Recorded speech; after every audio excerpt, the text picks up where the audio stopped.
Good afternoon, ladies and gentlemen, and welcome back to the new episode of the Deep Conversations. In the studio today, I've got you, Dr. Moerida, here in the studio. She's a lovely lady, and I'm so pleased to have her on the show. Hope you enjoy her story, and hope this inspires our people in the community out there. And I'll leave her to introduce further to you, ladies and gentlemen, for everyone who's listening. Dr. Moerida, Hi. take the show. Hello. Hi, I'm Moerida. I'm a consultant in the hospital. I'm a specialist in respiratory medicine. I've been working as a doctor, I think, for 23 years now. Oh my God! Oh, well, before I was born. Yeah. So I'm so happy to have her on the show, and I'm so glad she made it today to come and visit us here. So, Dr. Moerida, we just want to hear about your story, how you became the doctor, from where. So, can you take us back to the kind of your origins, where you come from, your family background? Yeah. So I was born in South Africa. Wow. In Johannesburg. I've never been. Yeah. Yeah, so in a township that was just outside Johannesburg for Indian people. Wow. Because at that time that I was born, South Africa had apartheid. Yeah. And you had separation where people were allowed to live. Yeah. So black people lived in one area, white people lived in another area, Indian people lived in another area, colours in another area. So it was all very separated. Wow.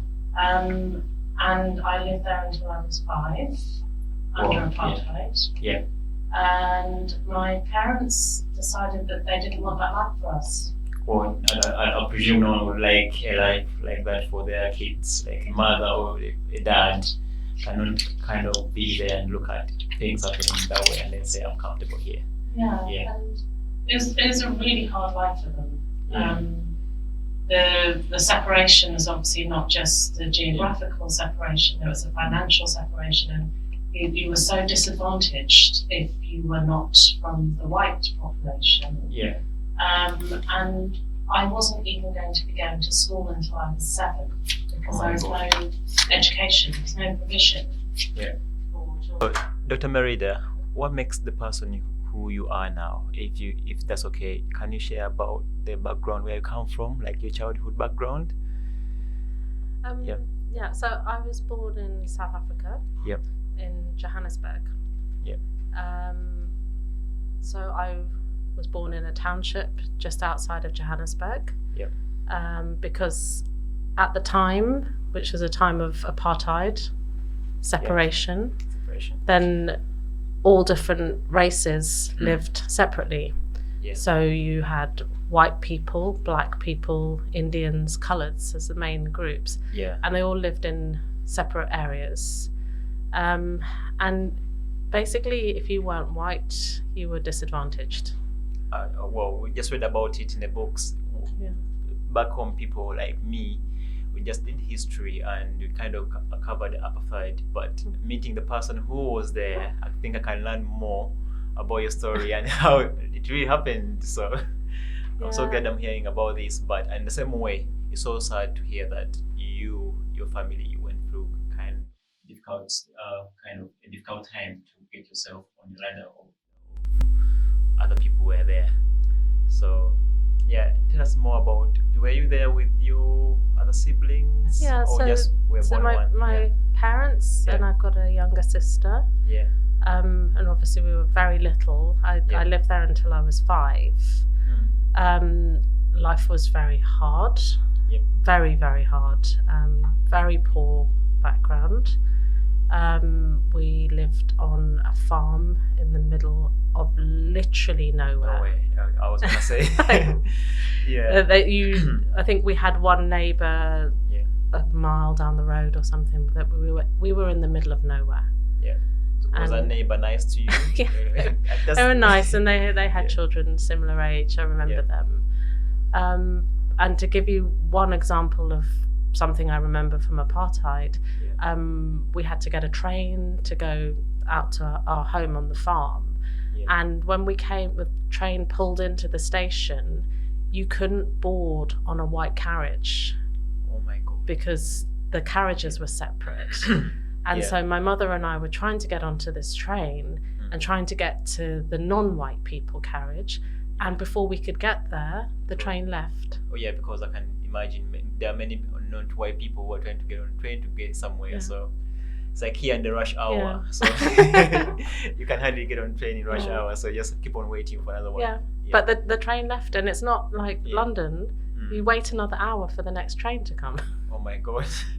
And if that's the last train of the day, there is no train. You just have to start walking. Yeah. So how did you manage? Did you ever miss one train or two? No, we missed that train. We didn't get. And was it the last one?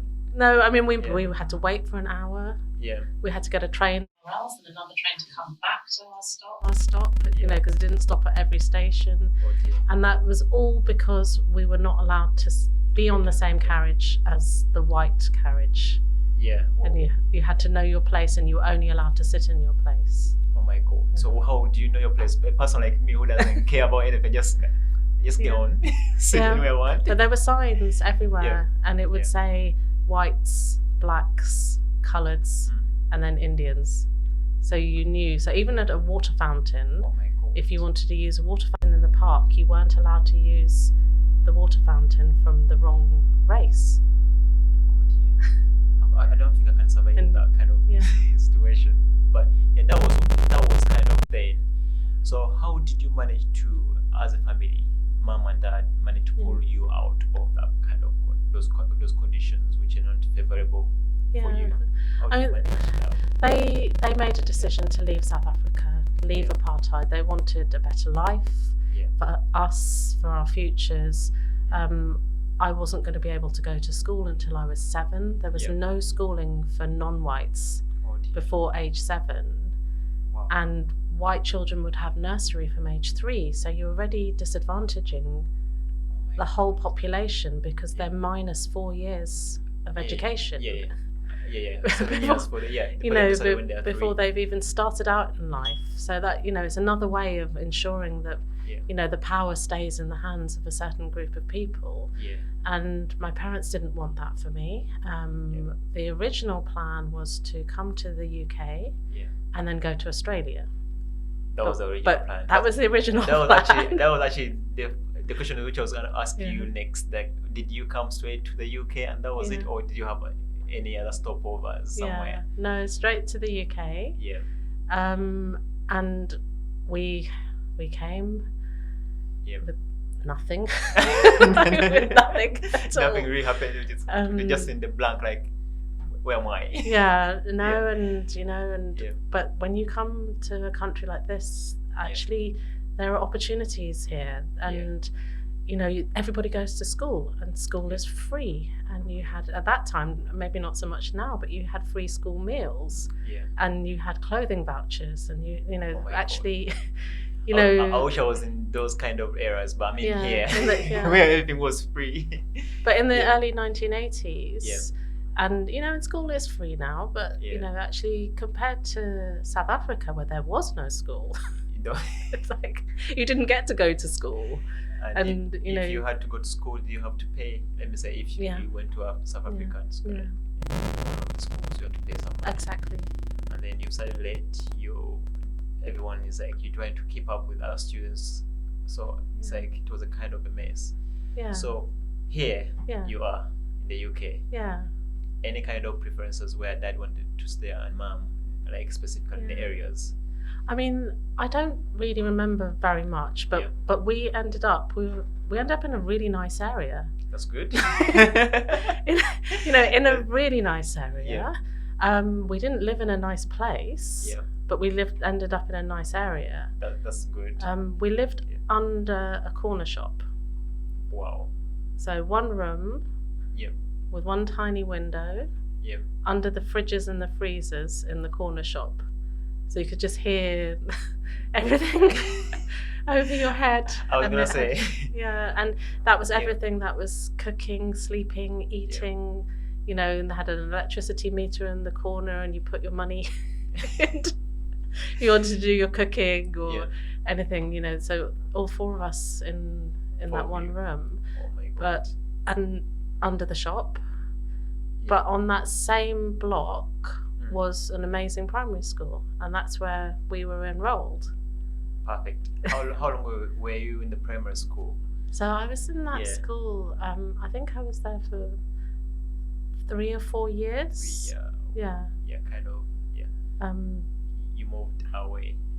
And then we moved to a different area, but not so far away. Yeah, so there. Was it a nice school for you? Were you just saying, oh my God, this is the heaven on earth. Yeah. This is where I am. It's a nice school, free meals. Yeah. That's it. Don't think about any other school. So was it a nice school for you and your sister? Yeah, I absolutely loved it. You loved it. I just loved every minute of it. Yeah. Because you were free. Yeah. And you could just learn, and you were there with all the other children, and you didn't have to sit on a separate piece of grass or go on a different bus, or everybody was just together, and children are children, aren't they? They just accept you for they don't care. The child either likes you or they don't like you. They're your friend or they're not your friend. Yeah, I can imagine that kind of state. Yeah. So tell us about the culture, because you were kind of in the wrong in South Africa, where you're trying to get your feet, or the dad and mom was trying to get their feet somewhere. So was your culture affected more?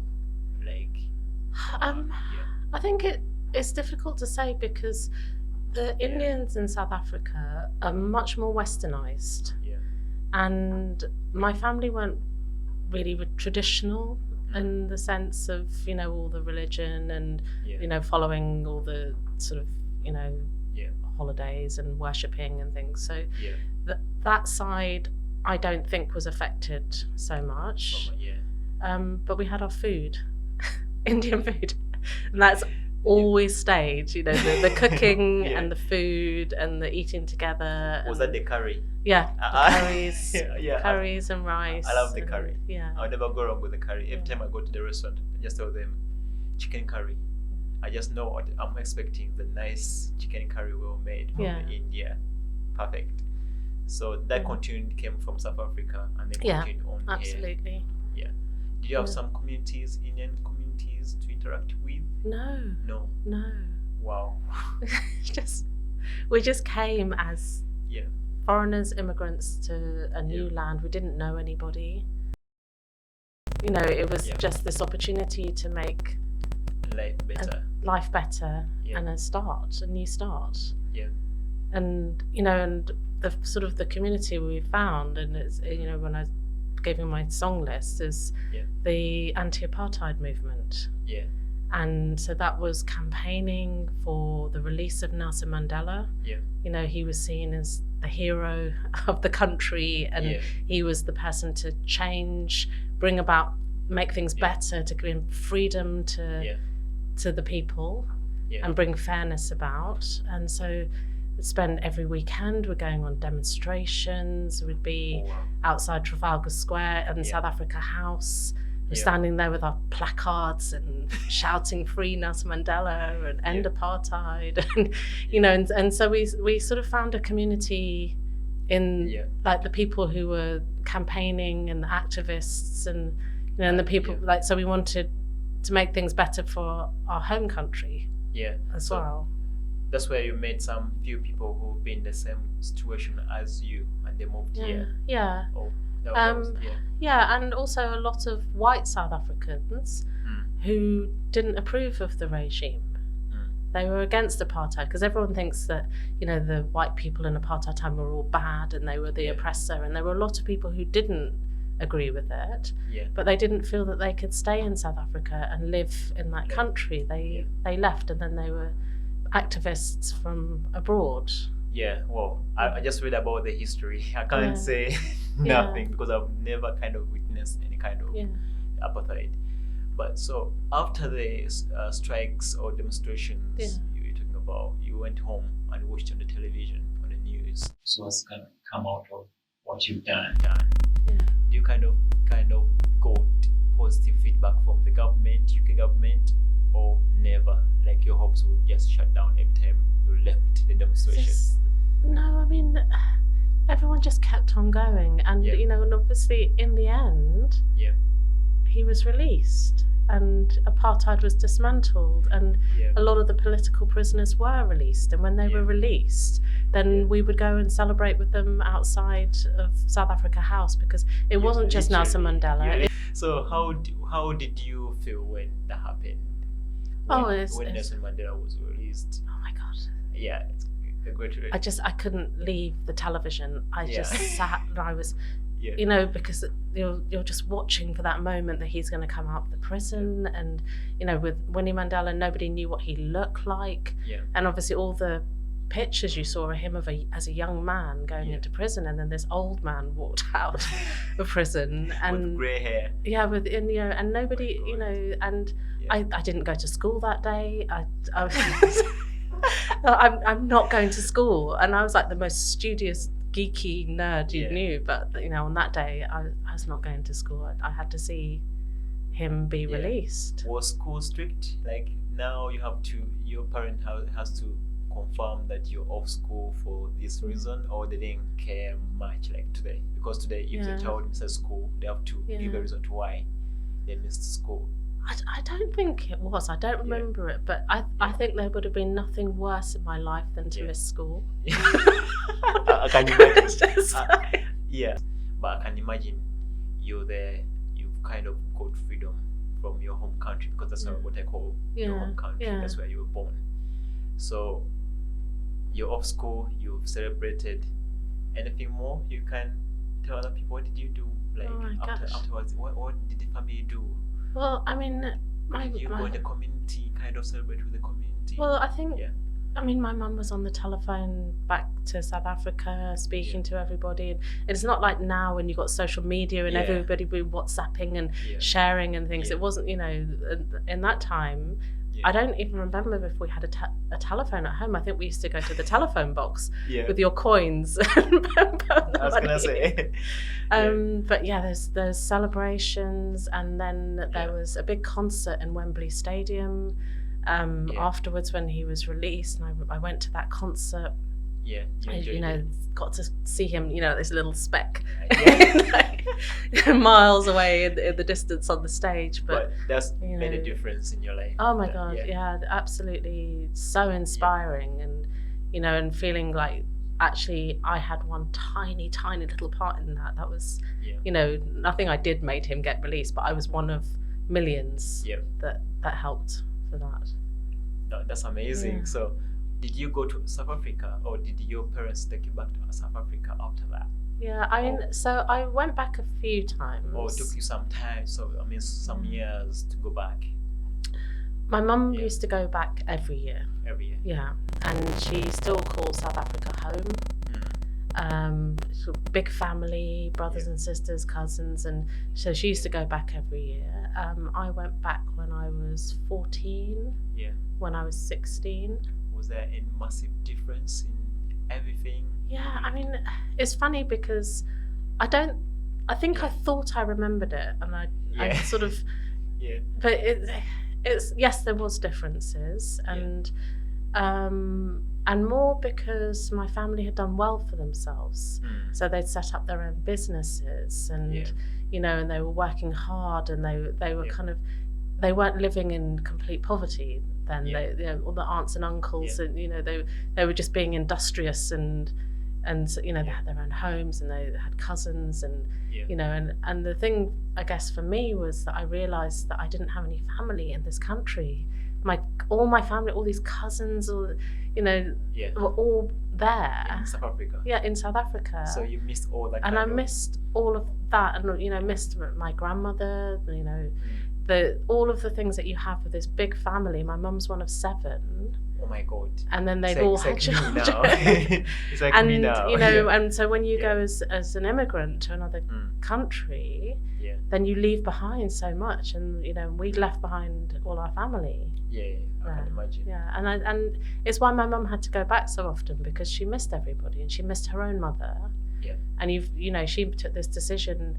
I want to go abroad because I want a better life for my children. Exactly. And at the same time, I'm giving up my everything life. I had Yeah, before. because that's what makes what the child is, or what makes the memories we hold. Yeah. Like if you ask me about my childhood memories, I'll never speak about UK.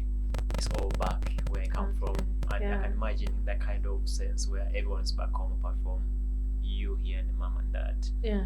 I can imagine that kind of situation, the feeling you get. I myself did travel much when I first came to this country. I just kept on going back and forth, and my dad was like, one day you sit down completely and then kind of forget where you where you come from. But still, even now, as you go back home every year, it's not fading because of those memories. Yeah. So you're now in school. You finished your kind of first session in the UK. Your 4 years. Yeah. Where did you move next? Did you move to? Yeah, so I just moved to the next sort of neighbourhood along, really. Yeah. Because the housing. So we had joined a housing association. So thankfully we weren't living under a shop.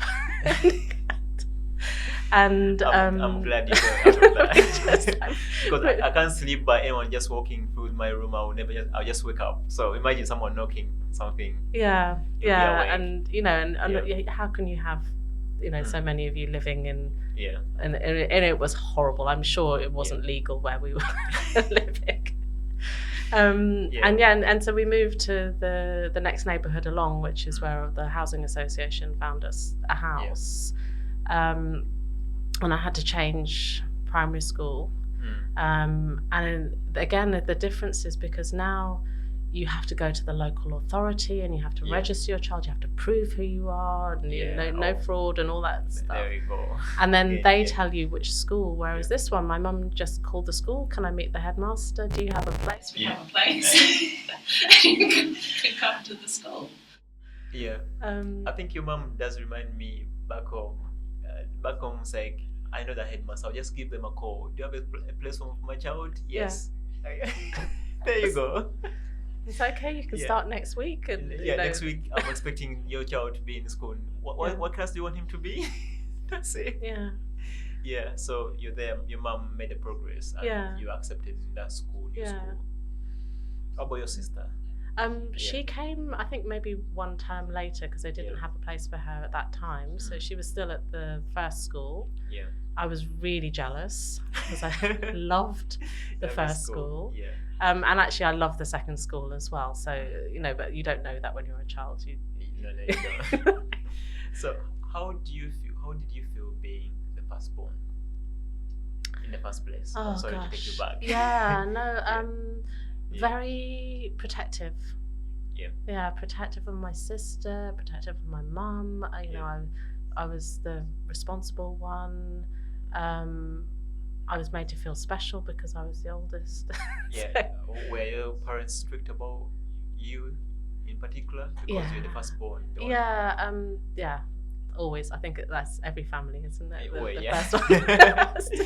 You have to abide by all the rules, and and then the second one, they kind of think, oh, we were too strict, and just be kind of relaxed. Yeah, and my sister will say completely the opposite of what I'm saying. But yeah, I can imagine because my brother is way different from me. I'm kind of so relaxed. For him, he's so serious about life. I'm like, come on, brother. Yeah.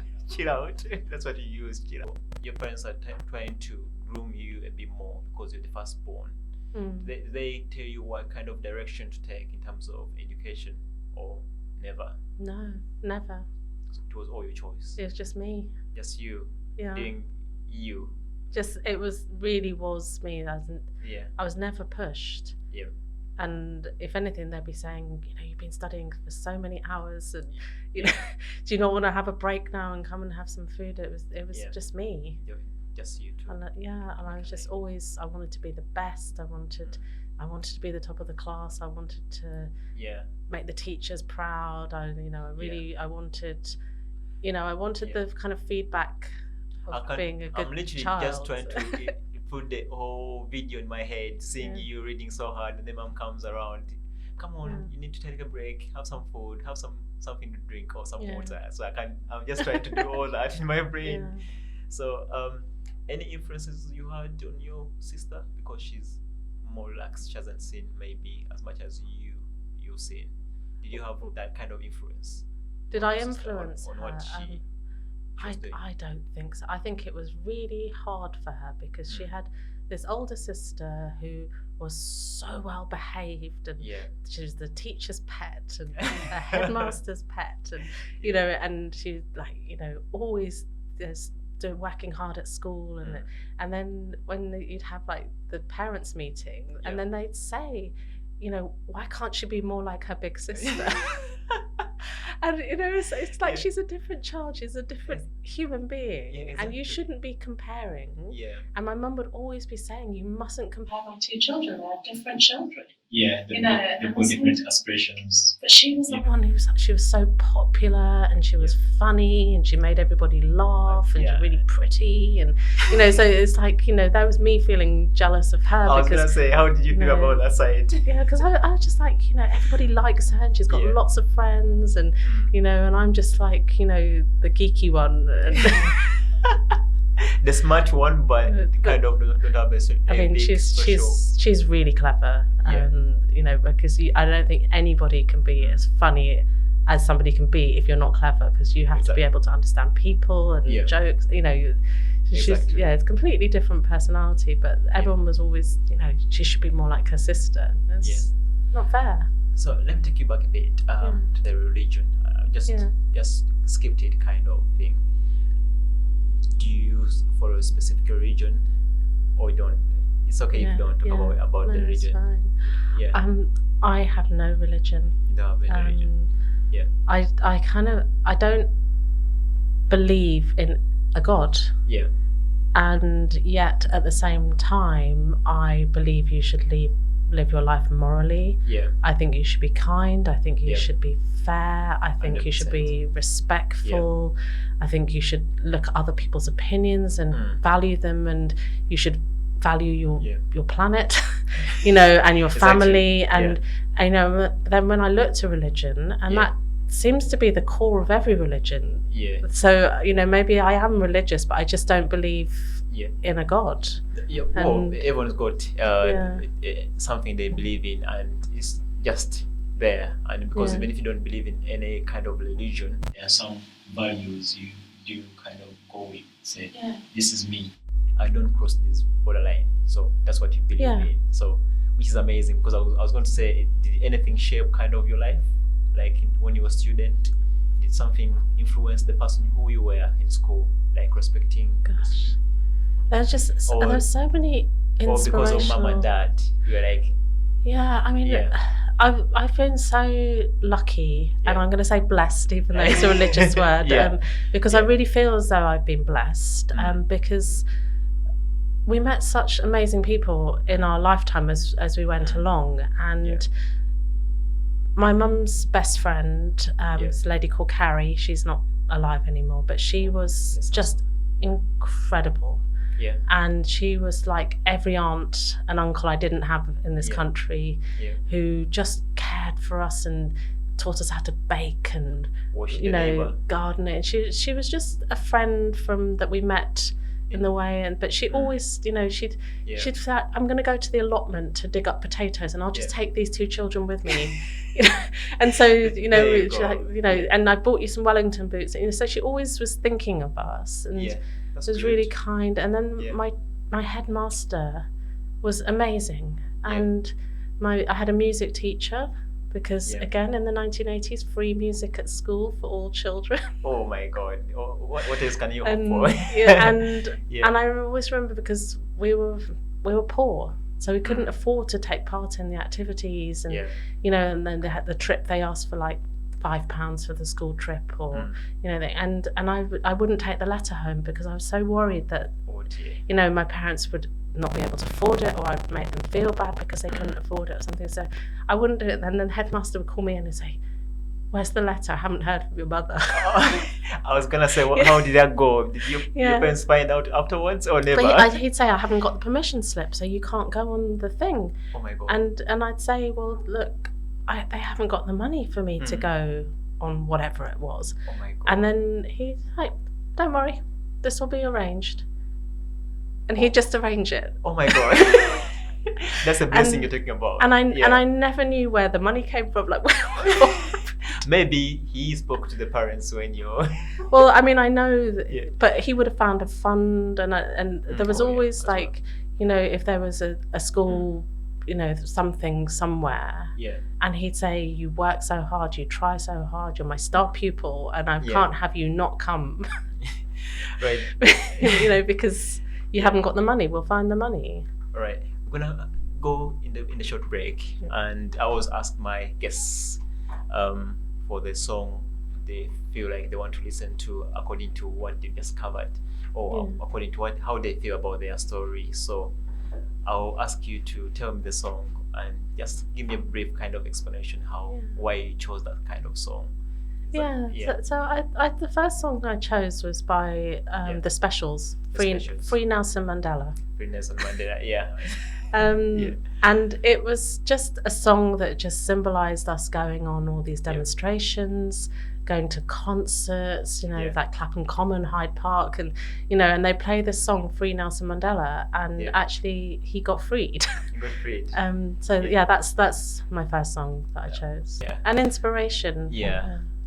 All right, ladies and gentlemen, we're going to stop for a short break, but that's the song my guest has chosen, and I feel like everyone should listen to the song because these songs make memories in people's lives, and we do value each song and each kind of memory for this guest here.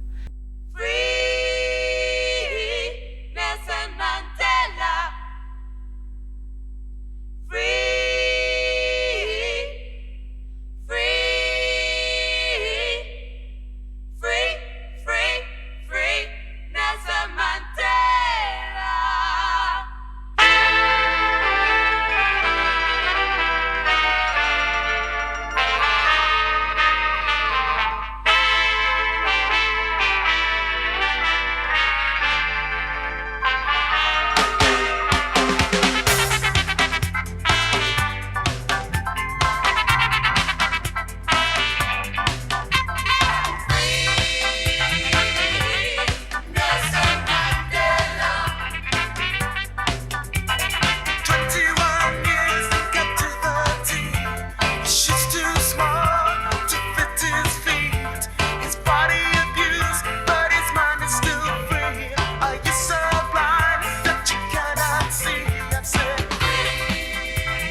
ladies and gentlemen, welcome back to the second bit of the radio show. And you still listen to Dr. Belton, which does prefer to be called Marina. So I'm sorry, I do keep on forgetting that. So we're going to hear more in this section about her school life and how she kind of managed to go from school to school and to the university, and then she later on can discuss how she is now in her profession. So, Dr. Belton, you told us about the two schools, which were not so much in detail. How was the performance in school? Did someone look up to you, say, I want to be like her. She's the best student we have here. She's excelling so well. She does, every teacher likes her. Tell us about that kind of life in school here in the UK. I don't know anybody about me. Yeah. I mean, I loved school. I loved learning. I just love, I guess when you know that if I was in my home country, I wouldn't have this. I wouldn't have teachers that believe in you and tell you that, all these inspiring, interesting things. And, and we were like, one minute we were doing a play, or the next minute we were doing music, and then we were studying, and then we were going out to the fields, and and every day was exciting. And I was never made to feel like I was any different to anybody else. And really, I think because I worked so hard and I wasn't disruptive, and then the teachers would always have like some little thing that I could do that was like a little treat, so I just it was everything was like an opportunity to learn and to learn new things and new environment. I was gonna ask you about but you just said it. You've never felt at any point that no one doesn't like you to be there, but you were in the community, enjoying the school as a young child, excelling. Everyone likes you. So any other factors in school where you feel like you just remind me of South Africa, or no? No, I was so removed from South Africa because I left when I was 5 and I didn't go back until I was 14. And so, I felt really westernized, and we weren't part of an Indian community here in the UK, and, and our friends and all the people we were meeting from all different backgrounds. And it felt for me like if you work hard and you study, then you can achieve anything. Anything you want in the world, you'll be able to do it because you just have to study and get an education. Was that a saying from the mom or dad? Because those sayings come from our dads back home. Yeah, I think. So, both. I mean, they just said we want you to be happy, and whatever you want to do, we want to support you, and we just want you to try your best. But it was never you have to get this grade at school or you have to do anything. They just, I mean, because I never remember one day with them saying you need to sit down and work. They didn't. I think it was just me. I was surrounded by a lot of people who had really nice houses and going on nice holidays, and and I was part of me was a bit jealous because 100%. Every holiday they were off to France, or they were off to Greece, or they were going to the Lake District, or and then we'd just be me and my sister in London, and we had nothing to do. My parents are working, and and so I was just like, if I work hard, then I can have I can have the nice lifestyle, and I can have the big house, I can have my own bedroom, because I shared with my sister, so we used to fight about everything. It didn't matter what it was, we were just fighting. And so I guess because the area was really nice and really quite well off, and my friends' parents were very highly educated, and and I could just see that there was a path out. And actually, if I think education is such a great leveler, because it just felt as if I work hard, I will achieve. Exactly. And that's didn't feel like there were any obstacles in my way. Right. For that. So were there any kind of green around your house where you can go and play with other people or other kids? I would say with other kids. Yeah. I mean, I grew up in North London, Hampstead Heath. biggest park that there is, and Yeah. and we literally lived on Hampstead Heath. We were just out there and had the frisbees, and oh gosh, it's absolutely huge heath, and and then we had a park directly across the house. So you literally walk in front of our house. There was a park there, so we had the green spaces, and to be honest, my sister was the one who was really active, and she was running and climbing and jumping and everything, and and I was happy, like I could sit doing some sewing or reading a book, or in the window watching her do her thing. So I was always the one who sort of sat quietly, doing craft or Oh, actually, you're like my sister now, because she used to be inside, and then I used to be outside more, like playing with our kids in the compound back home. And then she'd go like, "Mom, Solomon's playing too much. He has come home and then do this." And I was like, my mom was like, "Leave him." Yeah. So, but then, as I said, she had all the friends, and she she was having fun. Yeah, exactly. So, what time did you finish primary school? I think I finished probably about 3:00 in the afternoon, 3:30. Like, I mean, like, what kind of age you finished primary school? Oh, what age? So, primary school goes up until 11.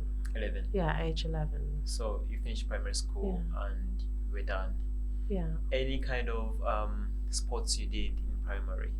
Anything you were interested in, like sport, anything, drama, like said everything was now available for you, music? Yeah. No, so I played a musical instrument. I really didn't do any sports, if I'm honest. I wasn't very good at them, and it's all right. It's a cup of tea for everyone.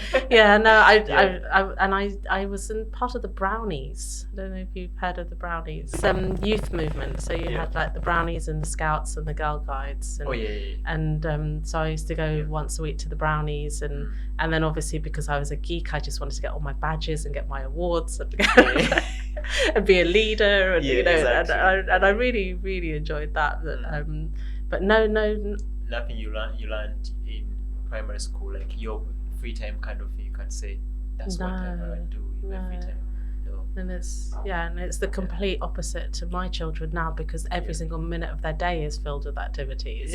But no, I didn't. I played an instrument, and I played in a Saturday music school, which again was another opportunity because of the school I went to.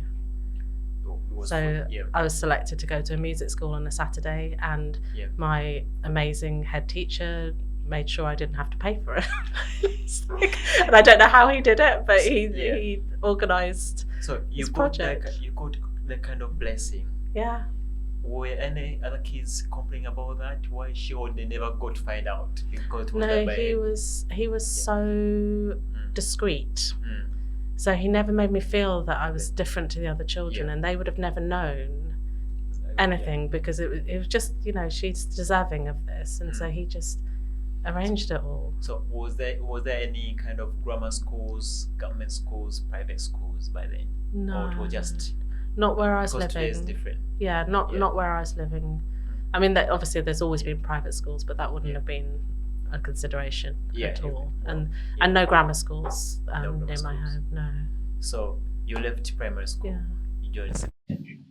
How were you feeling with all your achievements you've done in primary school? So you're in secondary. You're saying, I want to make my name be known in the school. Yeah. How did that go on? Like, in terms of performance. Yeah. Students. So that was just completely different. Did you want to be a leader? At the point? I wanted everything. I You wanted all. I just wanted to be the top in everything, and I wanted to study hard, and the school was quite rough.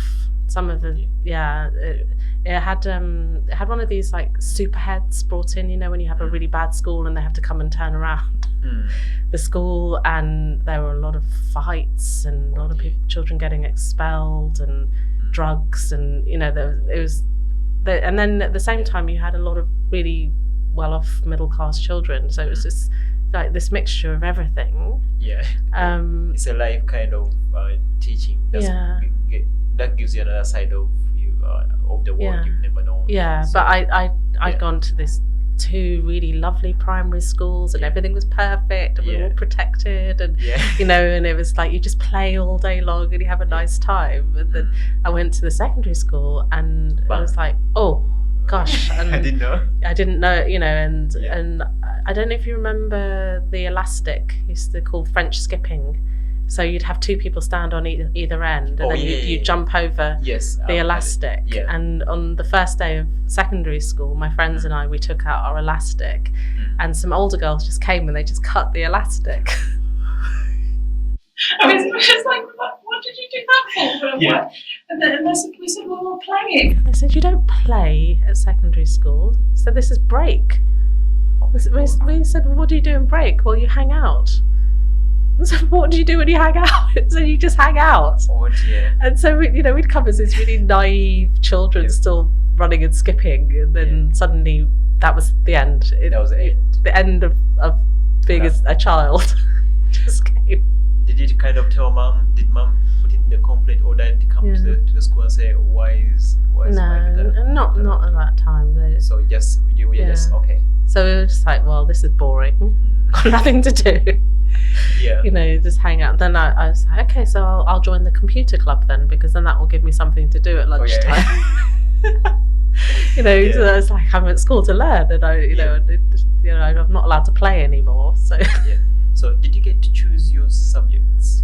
Like here, now it's more you choose where you want to be. Like So what did you choose? So because mom and dad didn't make any decisions for you. No, they didn't. So, and what made you choose what you chose in school? I mean, are you talking about GCSEs or A levels, or because the A levels are the ones that decide for university? And let's go from GCSE. So GCSE. Were you thinking about it, or were like, I don't care about GCSE, whatever comes? No. I mean, I chose.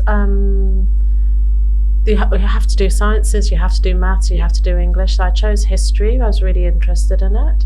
I chose drama. I wasn't very good at it, but I liked it. And French as well, and computer science, because so I did 9 GCSEs, and it was just I mean, I don't think GCSEs matter so much in what you choose, and you've got 5 subjects you have to choose anyway. And then I just chose the other ones that I liked. So you went on and finished your GCSEs there. Did you change school, or you stayed in the same school? No, I stayed in the same school. Did you pick up the play in school? Did you get used to the drug and violent fighting kind of thing in school, and you just stepped back? No, I was just never part of that, and I just wasn't cool enough to be involved in anything, because I was just the geek. These kind of students were like, oh my god. Never just run away. Like, why would I need to know anything about any of that? Because I just wasn't part of it. I wasn't part of those. Any support you got from school? You feel like I was so supported in this and this. I really was.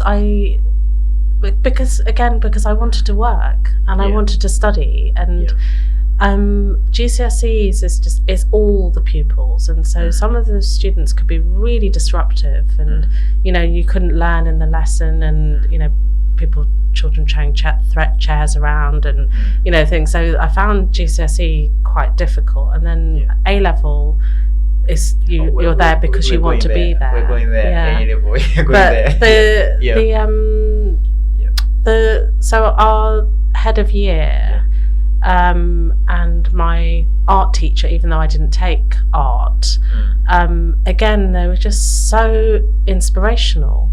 And and I'd sort of go to them and I'd say, I'm so frustrated, I'm trying to work, and the children are ripping up my books because they're saying that I'm a geek, and I got 100% again, and they're just and I'd be crying, and and then you're telling tales, and then you're going to get even people are going to like you even less because now now you've grasped up to the teachers. I know to be there. But then they were so kind, and they were just like, you're better than this, and you're going to come out of this, and you're going to have everything, and they're going to leave, and they won't have the qualifications, and they're going to struggle in life. But you have the qualification. but you just keep on doing what you're doing, keep on working, keep on, and they were like, we can't help it if they're going to throw your books around and, and whatever. Yeah. So it's hard when you're a nerd and you're not with nerds. I can imagine. So, any leadership role you took over on when you were still doing your GCSEs, or no leadership in school yet? Yeah, I was on the school council. That's what you really wanted to be a leader. Yeah. I was on the school council, and so then I represented the pupils of the meeting that you'd have with the head of year and the deputy head and the head teacher, and how did you want to make the school better? And I remember campaigning for more healthy school meals. Yeah, so I'm just gonna say someone who's doing that right now is Rashford. So I was gonna say, so you're the Rashford of that time, trying to say we have to get free school meals. And I was on free school meals. My entire schooling. My family were. I mean, your family have to be so poor for you to be on free school meals. The threshold of what your whole income has to be for you to be on free school meals is really low. So I really identify with what Rashford has been doing, because actually there is a struggle when your parents have to think, oh, you need a new pair of shoes, and we've still got to put food on the table, and we've got bills coming in and such like, and so for me the free school meals it's not that I ever ate badly at home, but it was very frugal. And it was, rice and lentils, and maybe once a week you might have meat, but the rest of the time was vegetables, and and so when I went to school and I had my school lunches, and I had pudding every day, and I had custard, but actually that meal tided me over to the evening. I was gonna say it made such a difference for pupils like you. And again, in the holidays. You don't have your free school meals, do you? No. And then my mum was struggling for packed lunches for us, because it's an extra expense, isn't it? So she was always trying to get us into a holiday club. So then you could get we'd get a free place because we qualified. And then we'd get the free lunch. So that serves a bit of something at home. So your mum and dad could put the money into something else. That makes more sense. But it actually makes a difference for students. When I came here, I never got to get that kind of bit, because no one told me I can get free school meals. To the last time when I was leaving school, last days of school, there's also you actually are qualifying for this. I was like,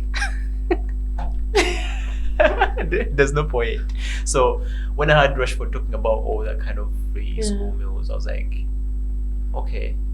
I saw some students doing that, but I never knew whether it was free or it was being paid for. I didn't know about that at all. But here I am with you now. You can tell me more about that. And did the students like you because we were successful in that kind of campaign? Was the school meals made free? I mean, the free school meals is based on what your parents earn. The healthy school meals, I wanted more salads and and if I'm honest, I think they just thought it was a load of rubbish. I think they just thought it was just me trying to impress the teachers. I actually really believed in it because again, that was my meal. I couldn't afford to go and buy something else, and I didn't have a choice. You had what was there. I don't think I was ever popular. I was gonna say, did your popularity kind of go up with your leadership, or no? I don't think I was. I wasn't a popular kid at all. I can assure you. I can imagine. I tried to be in your shoes. I was like, so the Solomon has to make a name in school. So back home, I got to the ladder of timekeeper. So I was actually elected. We used to go for voting and everything. But me, the headmaster came to me and was like, Solomon, you're the timekeeper from today onwards. The one who was there is gone, so it's you. So I got that kind of leadership. But I wanted more leadership in school, kind of to create a competition with other Yeah. people. But I got that one and then it worked out. And then here you are. You also kind of where you are going to that into Yeah. yourself, and then kids never liked you, and then like, how can I Yeah. do for you more? So anyway, you finished that. You here on your A level. Yeah. How did that go? Was it a soft was- kind of touch? Because you said it was harder because of the distractions. in Yeah, school. yeah. And so then Yeah. things changed because everybody that was there wanted to be there. Mm. And the children who finished their GCSEs and they wanted to do something else, Yeah. or they just didn't want to be at school anymore. They could go and do, you know, their trades or Yeah. whatever they wanted to do with life. And so actually, I enjoyed it. It was fun. I mean, I made I don't know how to say this in a. So I had a boyfriend. Yeah. And I let the studies slide. And so Yeah. I'd been so motivated all my life, and you know, I could see my future, and I had it all. I'm going to be a doctor, and I'm going to and all that. And then I had a boyfriend, and then I just forgot everything. I all wanted the to way ask you away. about the relationship in school, but there Yeah, you go. no, and Yeah. you know, and I was crazy about him, and he was crazy about me. But then Yeah. all my studies and everything went by the wayside. Did the mom have any input in that? They were worried. Mm. They were very worried that, you know, I was going to throw everything away, and you know, everything I'd worked for was, you know, Yeah. wasn't going to be my future. And but Yeah. then at the same time, I think they knew that if they put their foot down and said you mustn't do this Yeah. and no, and then obviously I wouldn't have listened, and I would have just, you know, and then you lose your child, don't you? So you have to kind of be there to pick up the pieces. Yeah. So yeah. now you've got a boyfriend, Yeah. and your chosen subjects, which were Yeah, so they were all so there was biology, chemistry, maths. Yeah. So all subjects to get into medical school. yeah. That's And- where your mind was. Yeah. There's no one making that decision for you. Yeah. Like, I want to No, be in the medical. me, yeah. Yeah. And then the boyfriend's there, so Yeah. you're trying to balance up. How was the first term or the first year of secondary? I mean, Yeah.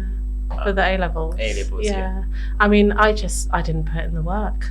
is it the same as A1 and A2? Yeah, Or so but you the do 2 the years? A1, A2, and then you do the exams at the end Yeah. of it. Okay.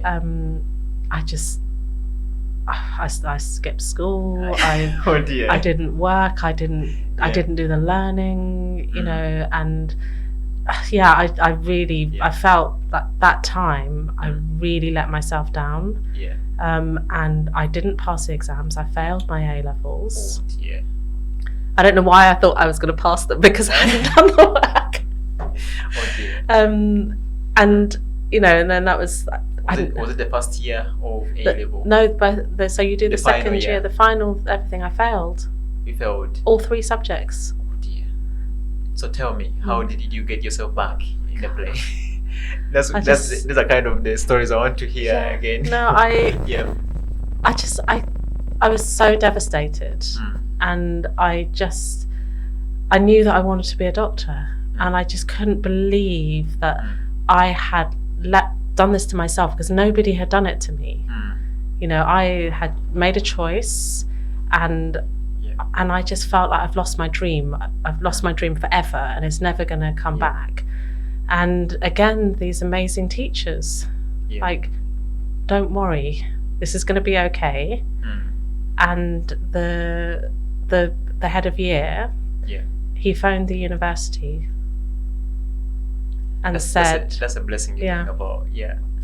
and he said, if she works hard, if she resits, Yeah. what grades will you offer her to come again? Because I got given an offer to get certain grades, Yeah. and then obviously the grades required when you're resitting are much higher. So then they put them all up to really high grades, and they said, Yeah. but if she can prove that she can do 1 year and then do the resits, Mm. then we'll offer her a place. So Place. that's So you stayed back in school for 1 more year. I did the And year. How did that go? Did you say, boyfriend, please get out of my Yeah. way? Well, Must do this. boyfriend Or stayed around. was still around and still in my Yeah. life, and Yeah. you know, we were together. And only after I went to university, that's when we broke up. Mm. But I was so determined, and I just thought I can't lose my dream. Mm. And because of there was nothing else I wanted to do. mm. I'd never had anything else my whole life that I wanted to do other than be Yeah. a doctor. Yeah, because you come all the way there with that Yeah. dream from childhood. Say, I'm a doctor. That's where I want to be. Yeah. And then you got those setbacks. Were there any kind of physical, psychological torture on yourself? Like somewhere you feel like, oh my God, I'm letting down everyone, my parents. Yeah, Yeah. I never felt that I'd let them down Yeah. because they never put any pressure on me. Mm. So I just felt I'd let myself down. Yeah. And Okay. I thought, from being like the top pupil, Yeah. to the one who failed everything, and I watched all my friends and other students I was studying with. When on that results day, everyone goes in to get their envelope, Yeah. and I watched everybody else celebrating. Yeah. And I could see my teacher's face, and he handed over this envelope, and I thought, I've got nobody to blame except for myself for this, because I didn't do the work. Yeah. And I've always said to myself, if you work hard enough, Yeah. you'll achieve. So So who Yeah. do I blame? I don't blame my parents. no one. No one. Yeah. And I haven't let them down. I've let myself down. Yeah, those are kind of decisions we take, like people like you and me, because kind of we've been not in the same situation, but we kind of share the same thing, whereby we've made decisions for ourselves, not parents saying, Yeah. I want you to be this, but we've kind of chosen the path to say, that's where I want to be, and we've chosen it. So any setbacks which you hit or where you go wrong, you'll be like, oh, I'm letting myself down. Yeah. So doctor, again, we're going to go for another short break and come back to the final stage, whereby we've stopped on your time where you're leaving school to the university. And ladies and gentlemen, I'm going to request for another song from my guest. She wants to hear or listen to in the short break, and I hope you enjoy it. So she's gonna tell us, what song did you choose next to listen to, and why did you choose that song again? So Yep.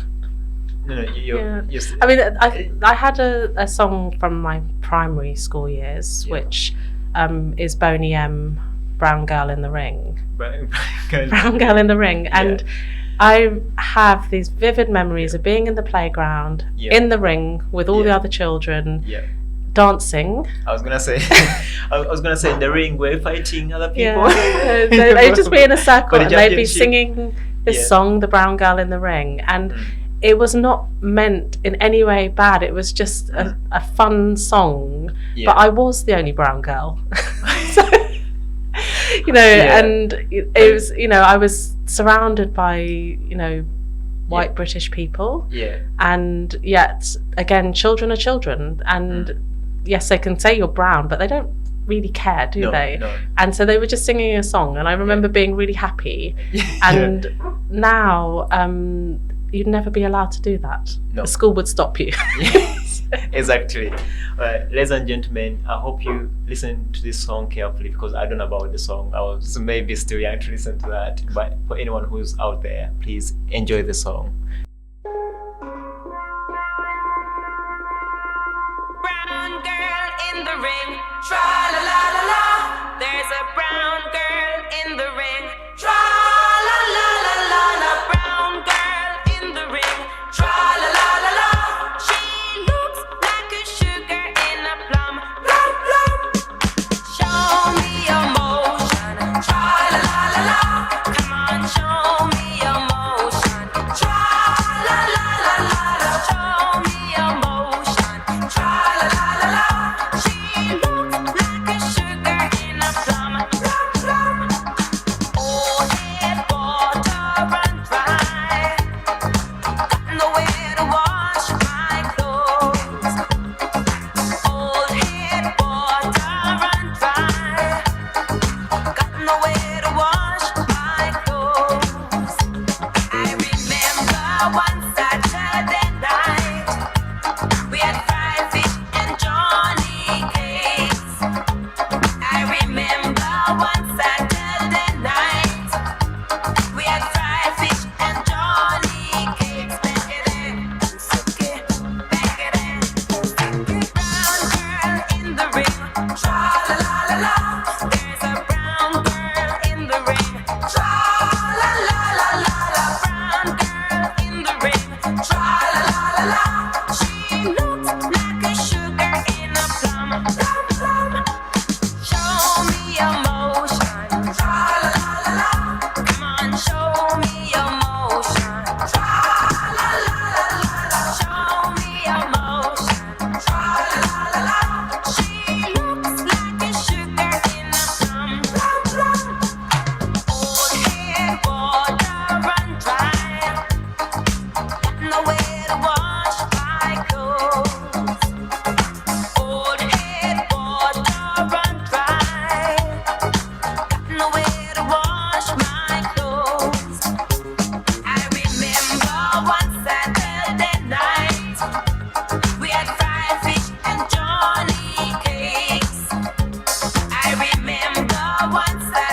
thank you so much for this song. Actually, I enjoyed it so much, and hope all the listeners enjoyed this song because it gives me some a bit of flashback of my childhood memories. Not so much as my guests here in the studio, but I know for other people who are there, they know the song and what it means. So, Doctor, we left off to the point where you were going for your university and you had to prove your worth for the university. Just try to understand, how did you get to that point? Like, how did you manage to put yourself back to the grades? And you're like, I'm in university now. Whatever comes, I'm there. What made you kind of pull back and notice that kind of chance you had? Oh God, I just worked so hard, and I did probably 3 or 4 times as much work as I needed to, because I didn't want to leave anything to chance. I wasn't going to get this place, and and I just studied and studied, and if I didn't understand, I went back to the teacher, and and I just thought I can't lose this opportunity, and I just studied. So day and night. You had one more year. One more year. Okay. And day and night, every single minute I could study, I did. How about your sister? So she kind of at your side, kind of behind you, say you can do this, sister. No, I don't think so, because we're kind of, again, when you have a boyfriend and then you're a bit more separate and no, it really wasn't. We just didn't talk like that, and again, she's, at that time, she was really into having fun and like, having a nice fun life and such like, and she didn't really want to stay on at school much longer and things. So priorities were completely different, and so no, is again, I think like my parents never wanted to make me feel like I had failed, and they didn't think I'd failed anyway. No, never. And I had a dream, and I just thought I can't ever let myself down again, and I can't let it go. Yeah. So towards the end of the year, the exams are coming out. They say next month you're having our finals. Next 2 weeks you're having our finals. Yeah. How did that kind of countdown make you feel? It was like a military operation. We had the timetables and the times, and I was practicing, and food at this time, I had absolutely everything scheduled as as it should be, and just absolute tunnel vision. I was going to do nothing else except for pass these exams.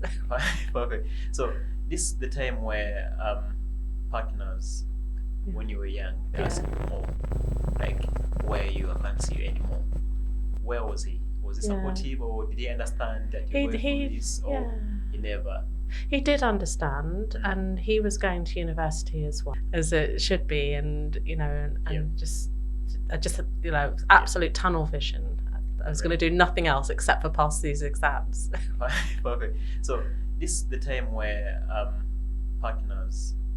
He did understand, and he was going to university as well, and we always said we both have to go to university, and he was going to a different university, but we always said, you go to your university, I'll go to mine, we'll still be together, and we'll love each other forever. No, he really supported me, and he knew what my dream was, and so he was patient enough for that period of time. So you got your grades, like you came to the exams, you did it. And how did you feel? What did the headmaster say? Oh gosh. How was the reaction in the house and in yourself? I mean the celebrations and the pride, and that is just incredible. I'm the oldest grandchild for all my mum's siblings. I'm the oldest, and so then for the generation I was going to be the first person to go to university. Huge celebrations, and again, what do? You celebrate with food. So if your mum came around that period of time, said, what's your favorite dish you want to eat right now, what would you have chosen? So a chicken biryani, Yeah. And then she makes these incredible giant prawns fried in butter and spices. Yeah. So yeah, my favourite, chicken biryani. I hope you had that one. I did. Yeah. Because actually I was just having the mom cooked that one that day was like, my girl's done it. Yeah. So you go to place, why university? You joined the university now. Yeah. How was that? Yeah, so How was kind of first year? Gosh. The first days, I mean, not even good. So I arrived at university, and you know, my dad was helping me move my things in because I was living in the halls of residence. And the next thing I know, 2 girls have knocked on the door. Hi, I'm so and so. I'm so and so. We're going to go and do some shopping later. Do you want to come with us? And you know, and there's going to be something else going on. So the moment I turned up, it was like one big party. So weren't you like, who are you? No, it was like everybody just wanted to go and party and have fun and make friends, and you know, so you just every time you walk, I'm so and so, hi, where, you know, I've just joined. Literally, that's what you always wanted, being known by many people or having many people around you, isn't it? Yeah. So any kind of leadership you trying to prove through that period of time, say, okay, we're many here, but I'm the leader here. Oh no, No. I mean, and I have to say, because you know, you're finding your friends. You sit up all night talking, and you're, you know, and you have going to one party here and another party. You know, so we're all having a really, really fun time. So actually, university was study and have fun. Yeah. And the motto for medical students is work hard, play hard.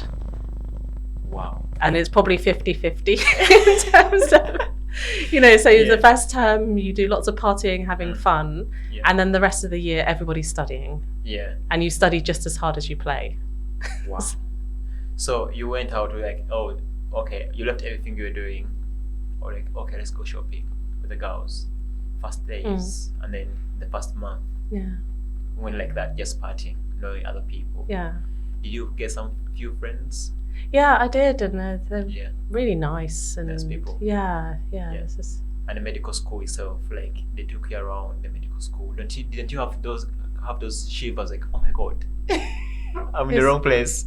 Yeah, it's just I don't know. It was again, you're just walking into a different world, aren't you? Yeah. And, you know, and it's just everything was new, and you know, this all the activities, and then they have like clubs and societies, and you know, and I was trying out all these things. I was like, well, I did a bit of netball at school, I'll join the netball.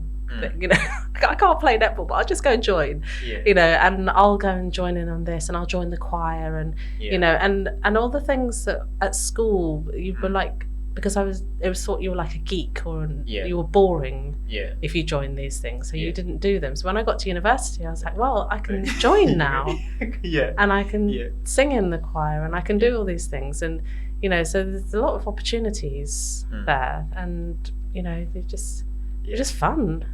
Oh my god! Yeah. So first years there, you're finishing your first year. Did you do your exams?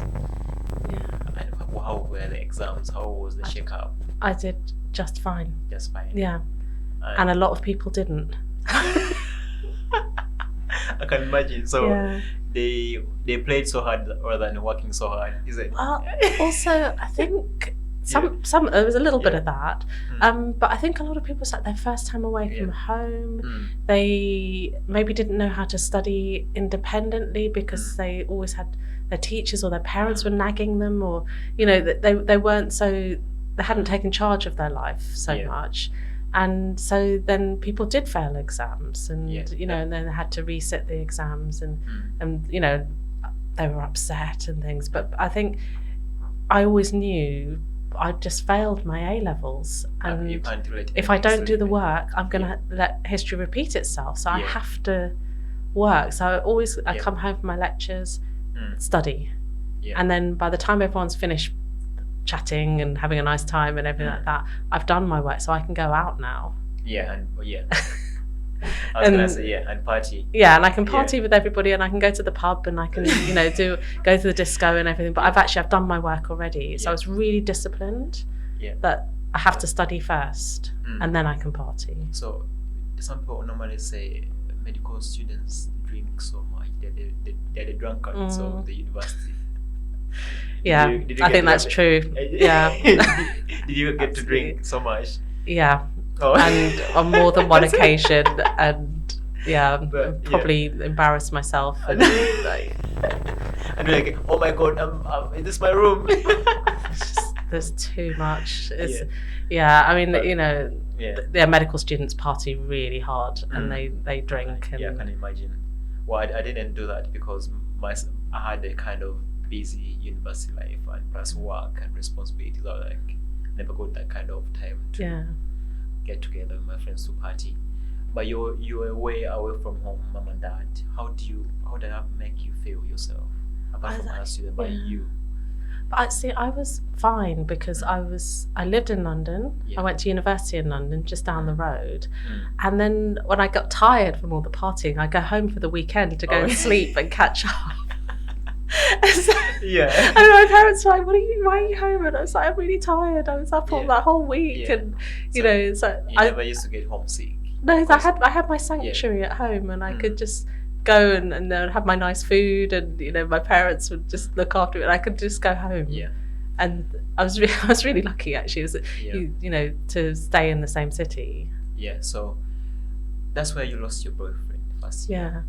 Yeah. Is there any reasons to why kind of you lost control, like, or Yeah. the distance was too much, like, Yeah. handle it? Yeah, I mean, he went to university a long way, like literally the Yeah. other side of the UK. Yeah. And I had friends now, Mm.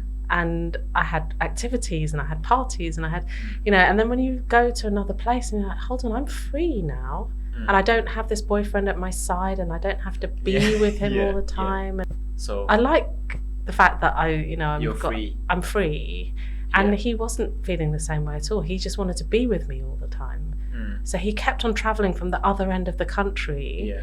And then I'd come back from lectures, and I'd find him sitting outside my room at the accommodation. Oh dear. And he's travelled all this way because he wants to be with me and spend time with me, and Yeah. and be together. Mm. And then I want to go and party and make Yeah. new friends Yeah. and have new Well, experiences. And You don't know what tomorrow's gonna bring, so you're free now. Yeah. You want to get it all out. yeah. in you, yeah. And I was only 19. I Yeah. I just Yeah. wanted was I gonna wanted say. to have a good time, Mm. and Yeah. and so that just it ended after the first term. Right. So medical degree, was it 5 years or 6 years by then? I did 6 years. 6 years. Yeah. So I think first year was a bit relaxed. Going to second year, how did you feel like progressing to the next years? Yeah. Let's talk about this next year in university. How did it make you feel? Yeah. I mean, Did you start dropping off the partying more, or you continue with your routine at the same time continuing with your education? Yeah. Next year's readings. no. I mean, it's the same thing. Work Yeah. hard, play hard. And the work got harder, Yeah. and we had really big exams. But the thing is that when it came to exam time, that was like, right, that's it. Life just ends. Mm. And you get up in the first thing in the morning, and you study, and you might have some food, and then you carry on studying, and that's your life. And because it was a medical school and everybody was doing that, Yeah. and we all wanted to do well, and Yeah. and things. So actually, you had your fun in the first term. Mm. You studied Yeah. for the rest of it. Yeah. And it's like the two extremes together. And Yeah. the whole time. But at that time it was all lectures. We hadn't met any patients yet. We were still studying for all the core exams and Yeah. and things. And again, I just worked. Yes. Well. We now to year 3 Yeah. and year 4. Yeah. That's where the intensity of it comes Yeah. in, because you go to practice. Yeah, coming up. and on the wards. Was it in the third year or fourth year? So you Well, go. I went on to the wards in the third year. Third year. Yeah. How did you feel? Like you're there, that's the dream you had, looking after Yeah. people, being the doctor, Yeah. but you didn't know kind of which side to go. But Yeah. you're in the ward now. Yeah. How did it make you feel? Oh. Do you feel like you're lost? No, Oh. I just felt like I'd arrived. I was so excited to be finally with patients. And we had these short white coats. So you were like, the consultant and the doctors had long white coats, and you had a short white coat, and you had all your pens and your stethoscope and, and everything. And it was the most exciting days. Like, I'm allowed to talk to patients, and I'm allowed to, be part of the, the ward and everything. So, and then you do your rotations and all the different specialties and things. So, that was really exciting to just finally, after all your studying, to be allowed to be with patients. And then you go on your elective. So you have a 3-month period where you go to another country to go and study. Where did you choose? That's a good ask. Do you have electives? Yeah. And if you did, where did you go? And what kind of specialty did you take up? I went to South Africa. South Africa. I went back home. Yeah, that's where the heart was. Yeah. Any specific specialty? So I don't know why. I thought I wanted to be a surgeon. So you went to general surgery. So I went to trauma surgery. Yeah. In Soweto. Yeah. The gun crime capital of the world. We had songs about that about that city. Is it the city? Yeah. You've had songs about this in Soweto, so we kind of know the kind of violence which was there. So you're there. Yeah. So I stayed with my grandmother. Yeah. And obviously I'd never lived with my grandmother properly. She'd come to stay with us in the UK, but I stayed with her. Yeah. She used to wake up 4:00 in the morning, make my food, make my lunch, everything for me, and then she'd pack for my friends as well, because she wasn't good enough just to send food for me. She had to pack for my friends. Yeah. And then one of my uncles used to come 6:00, drive me into Soweto. Yeah. And then deposit me in the hospital. And then at the end of the day, my uncle came again to come and collect me and take me home. And grandmother's waiting with my food for me. Oh dear. So I was, that sounds more different from the UK, kind of, where you have to make your meals now. Being able to be somewhere in time by yourself, everything was calculated properly by you. But now, grandma's there looking after the first doctor in the family, isn't it? Well, no, actually. Oh, what is it? No, because my uncle is a doctor. Was and it? He's the eldest son, and he went to medical school. Yeah. And he was very successful in his career. So her eldest son became a doctor, and then our eldest grandchild became a doctor. So it was a kind of a family of doctors. But we were the only two ever in the time. By then. Yeah. And then the amazing thing was because I found it so hard. The things I saw, I mean, I saw people being stabbed, I saw people being shot, because the violence in South Africa, and particularly in Soweto, so high. And so I just couldn't believe that people were doing this to each other. Yeah. And I couldn't believe they were hurting one another. And, and so I just came home to my grandmother and I cried and I cried. You said you can't do it anymore. And I said I can't do this, and what was I thinking? And I came here, and she said to me, your uncle felt the same way. When it was his time, he felt the same way, and he cried as well. She said it's okay. So do you think your mom and dad would have given you the same kind of treatment she gave you in terms of like comfort, say, okay, you're there, it happens, but the other people have been there, you're gonna be fine? Do you think that would have been okay with the mom, or it would have been like more of you kind of pulling through? Yeah, I think they would have said the same words, but I don't think it would have had the same meaning.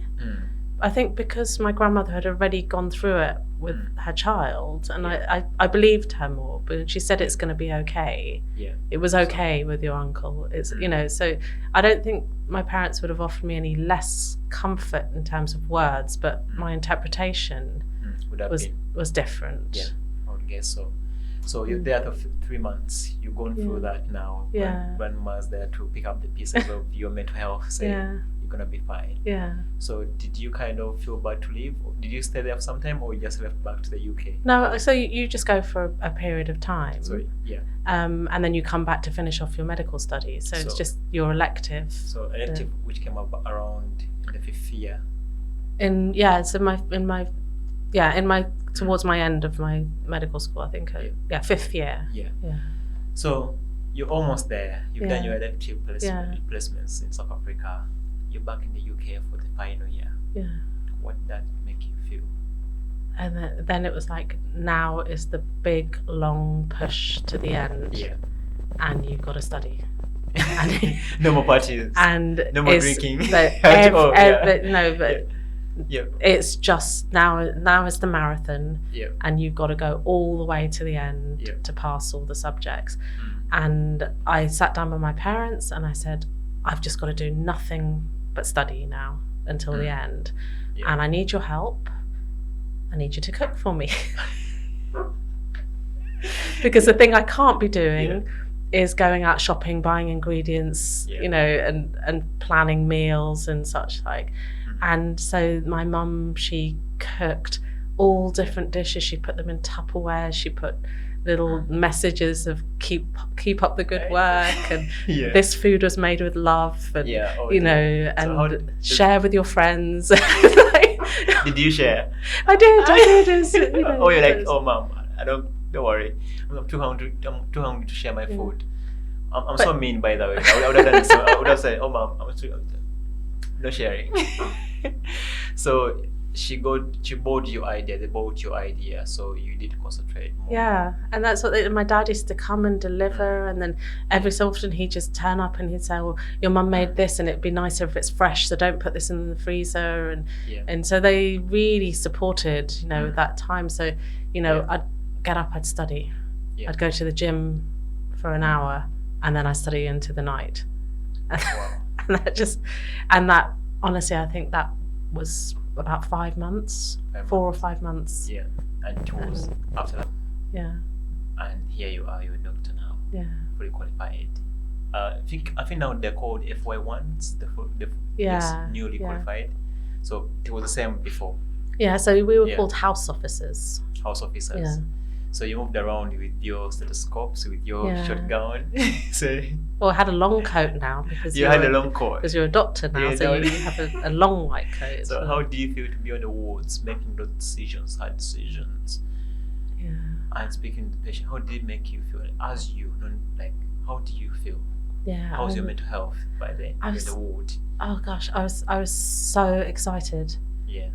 I couldn't wait to get onto the wards, and I was just like, oh my god, finally I'm a doctor and I can Yeah.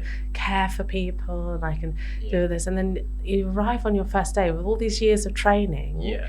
Like, I don't even know how to prescribe paracetamol. I don't even know what to write on a chart Did you for speak all to the years of studying. Did you speak to the nurses? I did. It's actually, I think someone said if you want to be a good doctor, the only person who's gonna make you a good doctor is your nurse.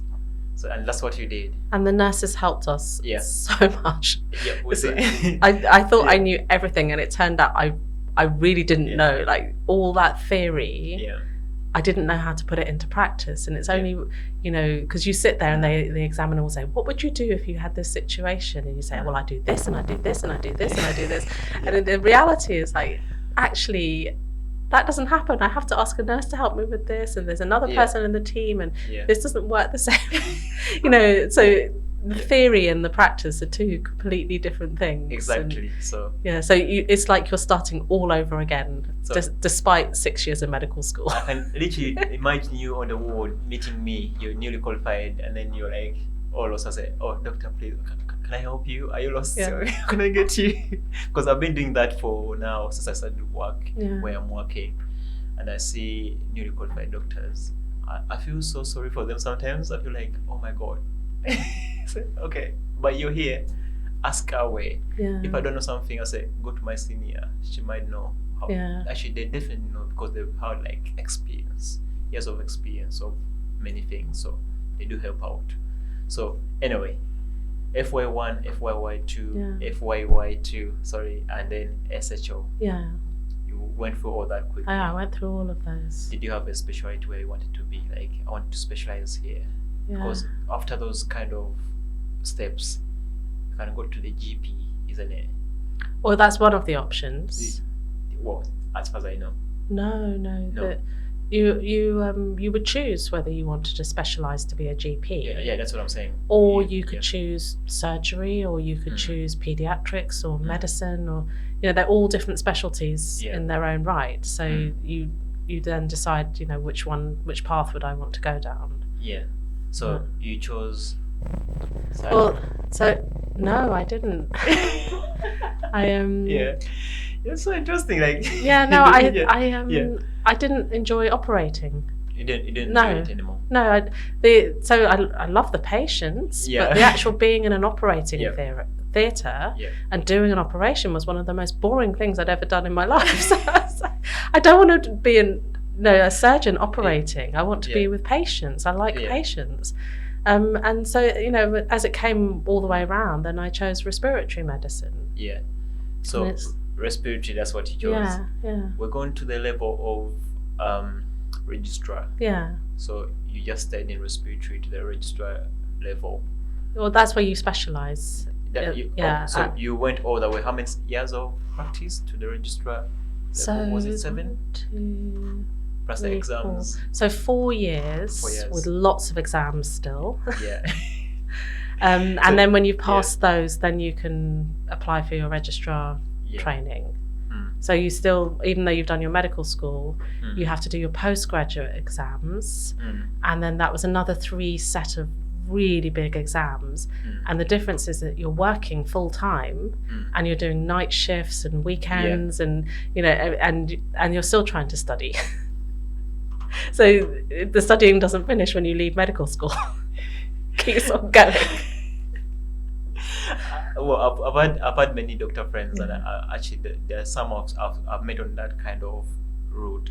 Stage. I know, like, so you finish your registration to become a registrar. Yeah. You said in respiratory. Yeah.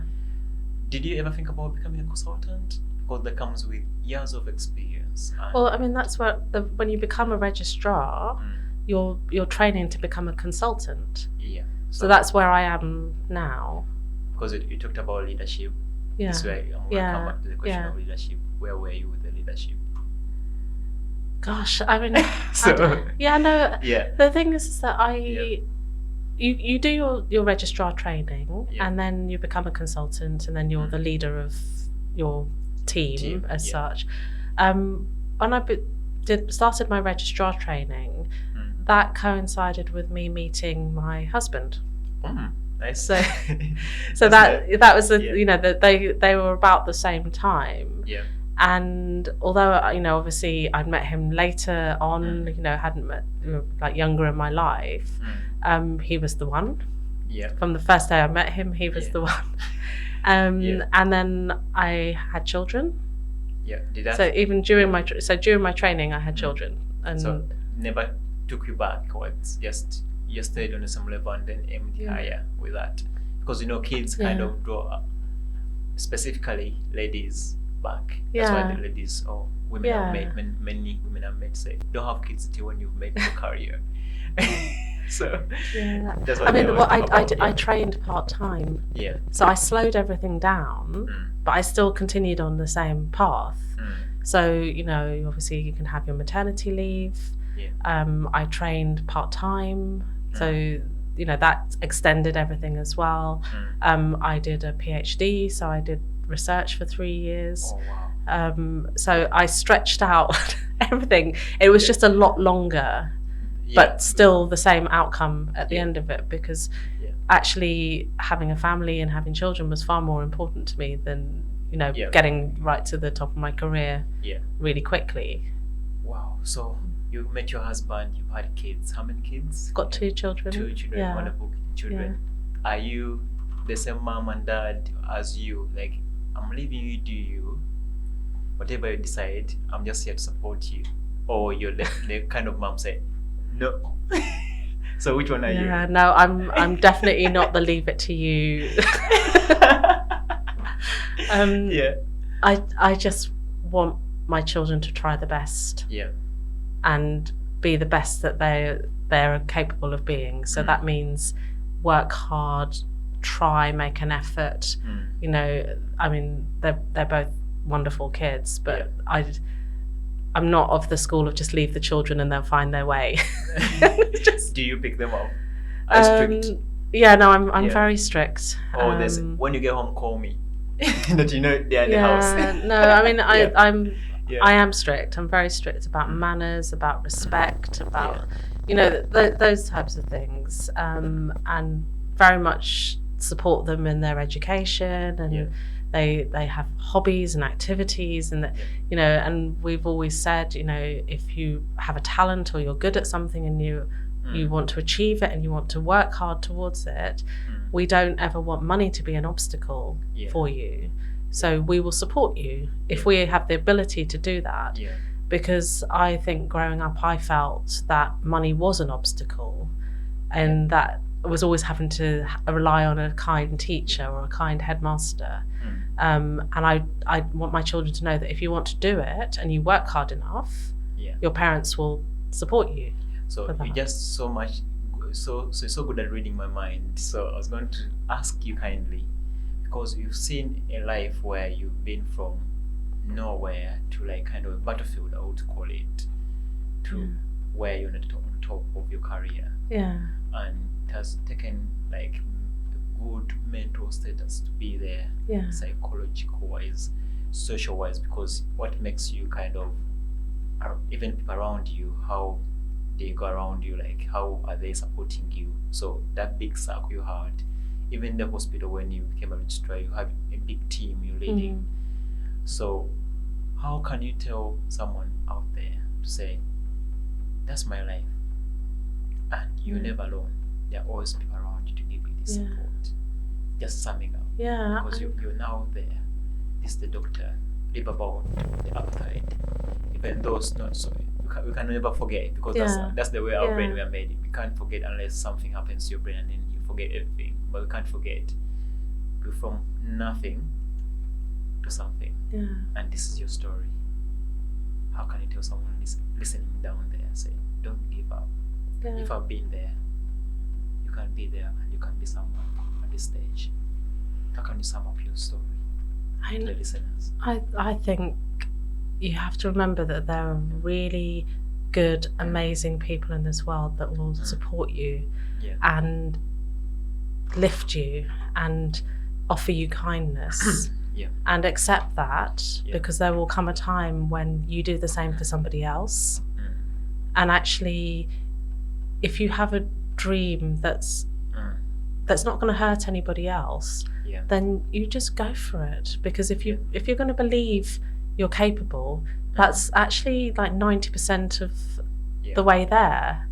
That, you know, I'm going to do this, and I'm going to try, and I'm going to work, and I'm going to achieve. And even if you have blips in the road and things don't go to plan and you have some failures, it doesn't matter, because actually you still got your family, you're still well, you know, you can always come back and achieve. Continue. So thank you so much, Dr. Belton. I'll go with that. That's the easiest way I can go. And for all listeners, at least this is the time I brought you someone with a more difficult story to tell compared to the ones I had before. For me, this one I call the most difficult one. But she's made it through, and she's now a person you can reflect on and say, she's there, and she's respected highly.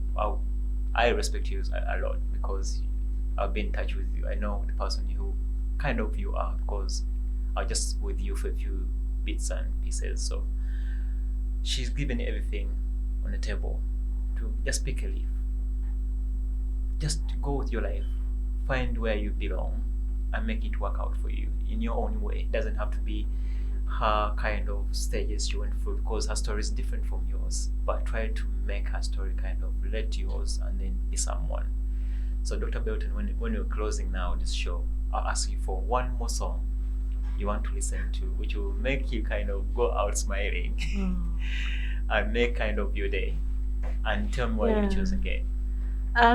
With all well, this you've been through? Yeah, the school, so I think I'll choose the Bananarama Fun Boy 3, which I think probably you haven't ever heard of. No. It's called It Ain't What You Do, It's the Way That You Do It. Because actually it is the way that you do it. It's your approach, it's your self-belief. And this song just reminds me of a performance, because we did a dance performance in a theatre. I was in the background. I didn't have any big part in it. I was just in the background. And my parents said to me, it doesn't matter if you're in the background, you're still part of it, and you're lucky to be here, and you do your best performance, even if people can't see you. That's the place that you want to be. So it's a fun song, and I remind me of that performance. Okay. Ladies and gentlemen, we have come to the end of the show. Thanks so much, Dr. Belton, and I'm so glad you made it here. And thank you so much for your time. And the producer for this show is Ivan, and is always here for me. So thank you so much, Ivan. And ladies and gentlemen, enjoy the closing song and have a good afternoon.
But I soon found out I didn't know what life was all about.